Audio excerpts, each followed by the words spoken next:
Let's go.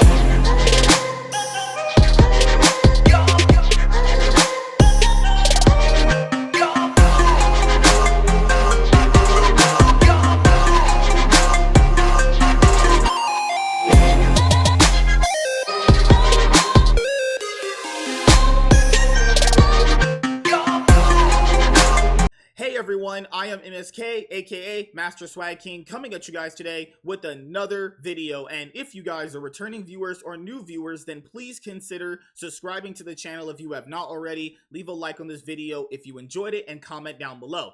Also, make sure you guys hit the notification bell. That way you guys can get notified on whenever I upload a brand new video or go live. And in today's video, we are going to be talking about Kraven the Hunter, the sixth and final film in Sony's Spider-Man universe. So, the Sony Spider-Man universe began back in 2018 with the release of the first Venom movie. The first Venom movie went on to gross over $800 million at the worldwide box office, and since the first Venom film was really successful at the worldwide box office when it was released back in 2018, Sony decided to themselves this very, very awful idea that I don't even know how it even got a chance to stretch into a cinematic universe of 6 films, actually, that they were going to actually make Spider-Man solo-led villain movies without Spider-Man in them. And you guys have seen me, debate this with a lot of people on my podcast, the MSK Show, and the notion is that, well, if they had just put, the best people on every single project, then it would have worked out.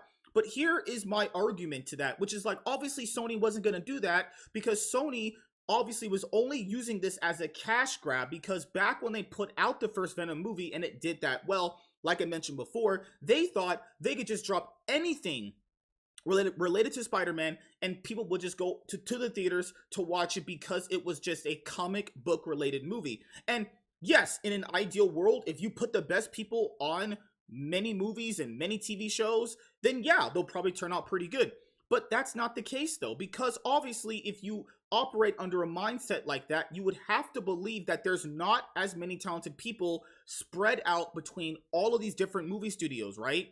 So I've also watched many movies and TV shows with talented people involved in it, and they've come out not good. So this notion that if they had just put the right people on there is stupid. These movies aren't good. And I'll do a follow-up video to this one, as other Kraven the Hunter box office videos, is that you have actually read that right correctly on the screen if you're watching this, visually and not just on your mobile devices, right? This is going to be the final film in the Sony Spider-Man universe, as it has been revealed that they are canceling this movie universe, because if you actually look at the box office for a lot of these movies, they are extremely bad. The only outliers are the Venom movies, and even with the Venom movies, they have actually had diminishing returns every single time. The first Venom movie, over $800 million back in 2018. 2021, Venom Let There Be Carnage, only $500 million, a $300 million drop from the first one. And now, in 2024, Venom The Last Dance grosses $100 million less than Venom Let There Be Carnage, and that movie only grossed about only $440 million at the worldwide box office. And if you just discount the Venom movies, Morbius had one of the worst box office opening weekends ever for a comic book movie, one of the biggest second weekend drop-offs. Same with Madam Web. I mean, nobody is interested in Spider-Man villain-led movies without Spider-Man. There's only a few characters of his that can really do it on their own. Kraven is probably one of them if you really think about it. I know a little bit about him. I don't know too much about him, but I know I've skimmed through Kraven the Last Hunt, which is his only good story in comic book form, actually. And he's been in various Spider-Man games throughout the years, right? But he's not that big of a character. And a lot of these characters, basically outside of Venom, are not known by a lot of people. So unless these movies are really done in a satisfactory good way, they're not going to hit. And the landscape that we have in the comic book movie world is very, very different compared to what it was back in 2018. So as you guys know, I already did a previous video talking about where this movie's box office projections were at originally, and originally the movie's box office projections were about $20 to $25 million, which is already really, really bad because this movie's budget is anywhere between 110 million to 130 million, not including marketing. And we know with big blockbuster tentpoles, these things can kind of range from like 60 million to about $100 million when you're factoring in just marketing, right? So Kraven the Hunter's movie budget right now, as what Variety reported, is only $110 million. And that's actually a lot of money considering the fact that if you look at the trailers, I don't know where that budget went to. I don't know what they used the money on, but it sure wasn't making a quality movie because actually, if you watch my previous video, they chose to release the first 8 minutes of this movie on Twitter, actually. Now, I have never seen that for any movie where a studio just throws out 8 minutes of a movie. Just 8 minutes, because they're so desperate to get people to go actually watch this fucking movie. And it also shows in the box office for Venom compared to this one. So, I know I dog on the Venom movies, because I've only seen the first Venom, the second Venom, and Morbius. The Venom movies are the outlier, and even those aren't good. I haven't seen Venom 3, so I can't speak on that. But the first two Venom movies aren't good. There's like some good scenes in them, but they're not good movies. Aren't even like so bad they're good. It doesn't even have that. And you saw with Venom The Last Dance, it had a steady box office, but it did bomb domestically opening weekend. It did not do well domestically opening weekend, and it just kind of thrived off some odd word of mouth that was for the movie, actually. And then people thought, well, if Venom The Last Dance does well, does that bode well for Kraven the Hunter? And it does not, because it's not been the case with this universe at all. Just because the Venom movies did well did not automatically imply that Madam Web, Morbius, or Kraven the Hunter would. Makes no sense at all, right? What Kraven the Hunter costs to make and how much it needs to succeed. Kraven the Hunter's box office is important to the future of the Sony's Spider-Man universe, begging the question of how much it costs to produce and what it needs to earn to turn a profit. Kraven the Hunter's release date has seen the movie become the last confirmed project in the Sony Spider-Man universe to be released in theaters. And as we know now, this universe is canceled, and I will be covering that in a separate video, actually. As of the film's release, it is unclear whether any upcoming Spider-Man movies will be set in the Sony's villain-centric franchise, meaning Kraven the Hunter's box office is more important than first thought. For one, the box office of the Sony Spider-Man universe has been inconsistent, and by inconsistent, absolutely abysmal. The Venom trilogy has proved lucrative for Sony Pictures, yet other installments like Morbius and Madam Web have become infamous box office bombs. Therefore, the pressure is on Kraven the Hunter not only to end the superhero year off on a strong note as the final Marvel movie of 2024, but also become the first successful Sony Spider-Man spin-off besides Venom. And it looks like, just even based off the Thursday night box office previews, that's also not panning out either. With that in mind, Kraven the Hunter's budget is important as how much it must earn to be successful for the SSU. The budget for Kraven the Hunter has been contested by various outlets. However, it is thought to be close to $110 million. In an article published by The Hollywood Reporter, the trade reported that the budget could be as high as $150 million, but that's before tax incentives and other credits. So it's a completely accurate, it isn't a completely accurate number. Either end of this estimated budget makes Kraven the Hunter one of the more expensive Sony Spider-Man universe films, placing more pressure on its box office success. So if you guys go over here and you look at the film's cast, obviously you have Aaron Taylor Johnson, Ariana DeBose, you have Russell Crowe. I mean, literally just Russell Crowe and Aaron Taylor Johnson would make up most of the film's budget anyway, because we saw this with Joker. A lot of that film's budget just went to paying Lady Gaga and Joaquin Phoenix, actually. And then you guys see the breakdown of the budgets of all these Sony's Spider-Man universe movies, and these budgets are just absolutely insanely high, considering the fact that the quality of film you're getting for how much money they're sinking in is absolutely just stupid, honestly, right? Like, the Venom movies would make sense. They need a little bit more money because of the CGI focused on creating Venom, like, obviously, in that department. But none of these other ones that, like, Madam Web, does that look like it needed an $80 million budget? Like, it's just stupid, right? Evidently, Kraven the Hunter is more expensive than Sony's other non-Venom SSU movies. Even at its reported cost, Kraven the Hunter is around $30 million more expensive than Morbius and Madam Web. In comparison to the Venom trilogy, Kraven the Hunter's $110 million net budget is very similar to all three, which is potentially a gamble since Kraven isn't nearly as recognizable a character as Venom. Yes. I still fail to understand why go through all of this and even do this idea with actually not even doing the good Spider-Man villains. I'm not saying Kraven's bad, but there's way more interesting, better known Spider-Man villains to do than Madam Web, which is kind of not a start out like an anti-hero weird character, right? Morbius, Kraven, like there's way other better villains you could have picked up to do this. Even if you were going to do this idea, right?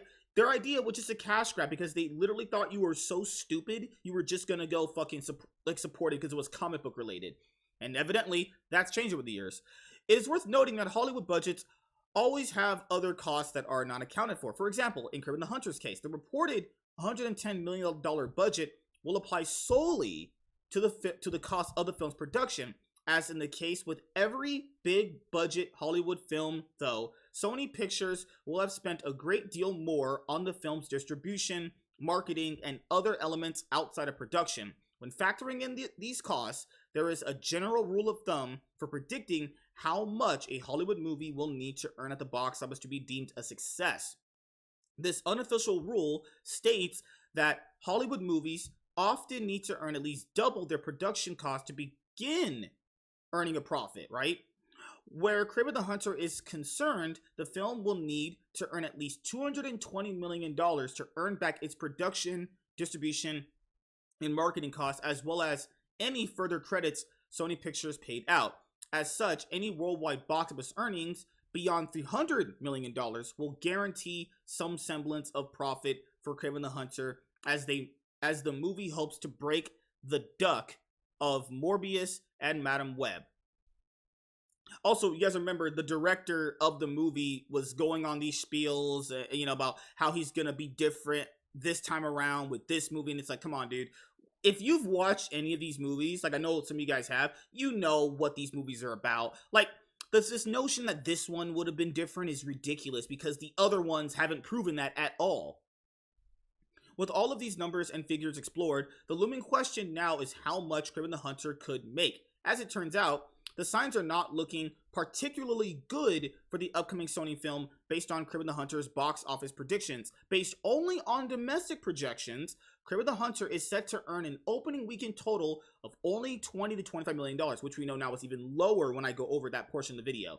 This is considered to be lower than each opening for the Venom movies, and it is even lower than the notorious box office bomb of Morbius, which earned $39 million in its domestic opening. Although Kraven the Hunter is still expected to open above Madam Web, these projections are still incredibly low, given that no SSU movie outside of the Venom trilogy has earned more than $170 million in its entire worldwide box office run. These low projections do not imply that Kraven the Hunter will break that trend. Hope only remains in Kraven the Hunter's potentially strong word of mouth, its R rating, and the possibility that it outperforms its domestic numbers in international territories. So, obviously, there's a lot riding on this movie to be good, but given the fact that, Sony probably saw the pre-sale ticket sales on this movie, they knew it was right to just can the universe. So then, you guys remember how we talked about the box office projections before the movie came out? Well, they actually even lowered. Yes, they actually lowered to about, I think, $10 to $15 million. Box office, Kraven the Hunter aims for week $15 million opening weekend. Kraven the Hunter could get declawed in its big screen debut. The comic book spin-off set in Sony's universe of Marvel characters is targeting a paltry $13 to $15 million from 3,200 theaters in its opening weekend. Based on projections, Kraven the Hunter could contend with February's misfire, Madam Web, which had a $15.3 million debut, for the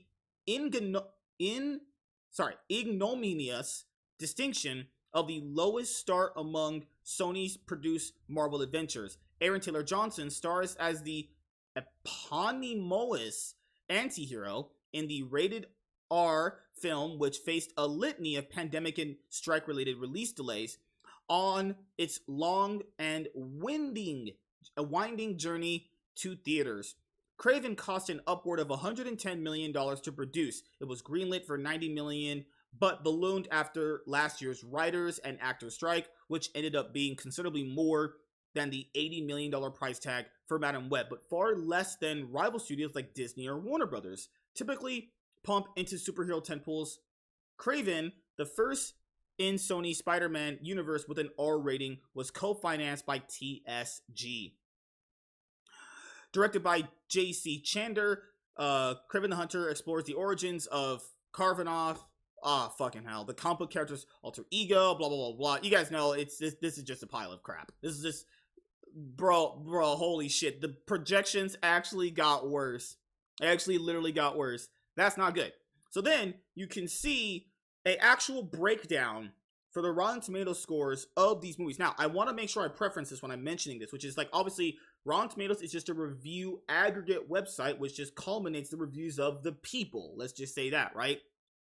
So, if you're looking at the ratings of these movies, none of them are good. Actually, what's really surprising is Venom Let There Be Carnage has the best rating for any of these. That's not good at all, because that movie itself is very, very, very bad. Kraven the Hunter debuted at one point to a 9%. It's risen at this point to, I think, being about 15, 16%. But you can see just the critical rating of this series has been astronomically low. These movies are literally dog shit.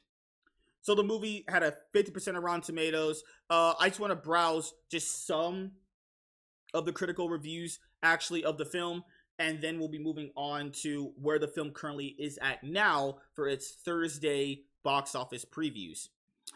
Nate Adams says, the final nail in Sony's unintentionally hilarious Marvel universe. Aaron Taylor Johnson struts and scowls through Sony's haphazardly assembled franchise non-starter Kraven the Hunter, said by Andre Hereford. Roberto Tyler Ortiz, ultimately, Kraven the Hunter feels like a colossal missed opportunity. Stefan Prokopi says the problem with Kraven the Hunter is that it's a lot of spitting plates, all of which add up to nothing much. A. Dowd says the only pleasures Kraven the Hunter has to offer are faint, dumb, and guilty, and mostly supplied by an ensemble putting wildly varying amounts of effort into their underwritten paycheck roles.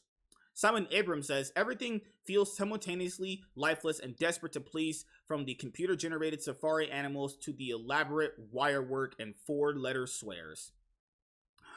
Good lord. So you can see just people are just not interested in what this movie has to offer. And this one was 2 hours. 2 hours of this bullshit, man. Golly. Nah. These films gotta be at least an hour and 30 minutes. 2 hours of... Imagine sitting through 2 hours of that bullshit. Good lord. Couldn't be me. Then we got to the Thursday night previews.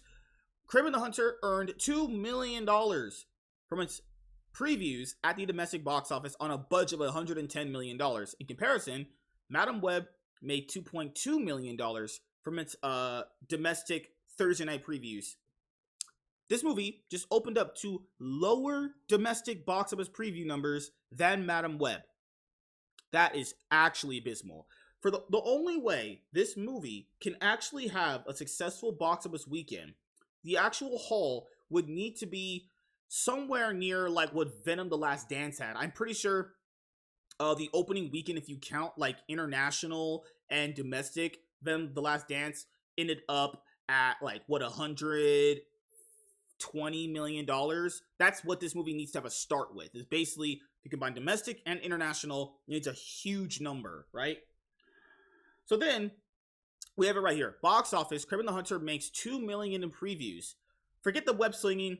It's time for some big game hunting. Kraven the Hunter, the latest and possibly final entry in Sony's universe of Spider-Man villains, has made $2 million in Thursday previews at the box office. The rated R Sony good lord, I'm retarded. I'm just black. I'm kidding, you guys. The R-rated Sony super villain film is projected to make a disappointing $13 million to $15 million in its opening weekend. A debut that in in that range would make it the lowest opening weekend ever between the Venom trilogy, Morbius, and even the universally criticized Madam Web, which opened with 15.3 million earlier this year. The crush card virus pandemic and Hollywood strikes delayed Kraven and ballooned its budget to $110 million from $90 million. Even on a $90 million budget, the movie would still have to make like, what, $400 million to be a profitable success? Aaron Taylor Johnson stars in the movie, better known to Spider-Man fans as the fearsome big game hunter Kraven. The movie plots his origin and complicated relationship with his father and ruthless crime lord, who is portrayed by Russell Crowe, that sets him on the path to become a buff leather jacket wearing villain.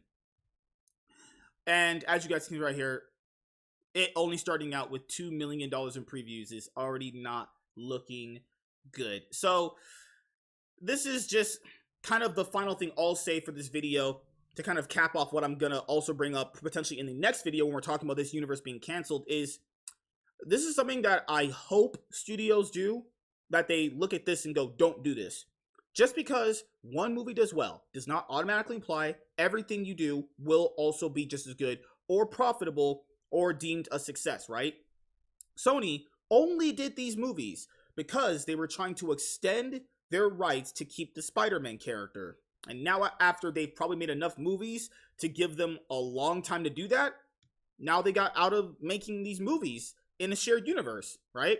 These movies, if you look at like Morbius, had a lot of things cut out of it, had an odd post-credit scene that now ultimately means nothing if the universe is canceled.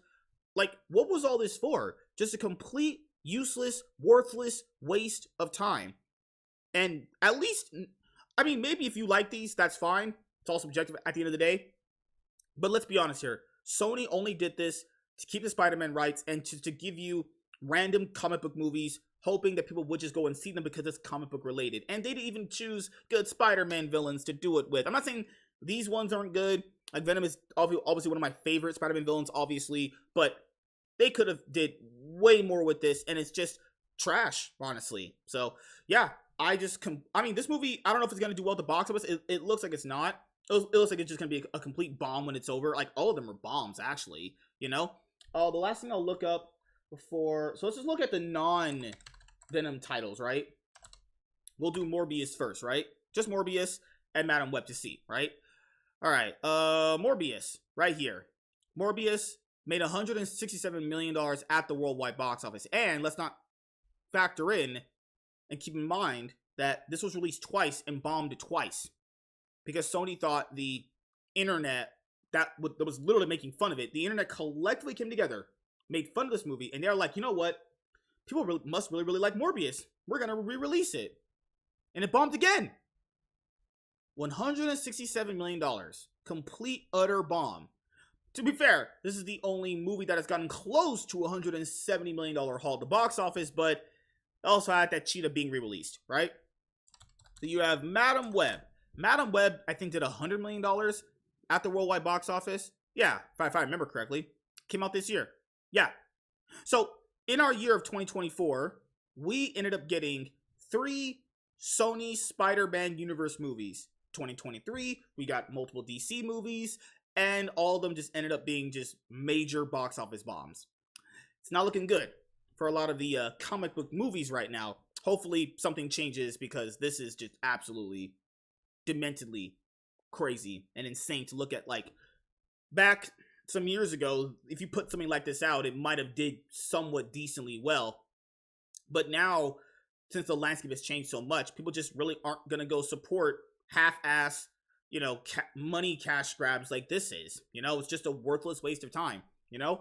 So, yeah, thank you guys for obviously watching the video throughout, you know, the years. You know, you guys are awesome. And I will have more consistent content coming out in a shorter time frame, not only just for this month to end off 2024, but going into 2025 as well. I should have a channel update video coming out for this channel and my comic book one very, very soon. So be on the lookout for that. And if you guys, sorry, no, that's it. I thought I had something else to mention to you guys. No. Oh, the MSK show. It's going to be hitting 100 episodes very, very soon. So thank you to every single person that also helped me out with that and all the viewers of that show as well. So thank you guys for checking out this video. If you guys are returning viewers or new viewers, then please consider subscribing to the channel if you have not already. Leave a like on this video if you enjoyed it and comment down below. Also, make sure you guys hit the notification bell. That way you guys can get notified on whenever I upload a brand new video or go live. I'm MSK, aka Master Swag King, and I'm signing out, guys. See you guys later. Deuces. Peace.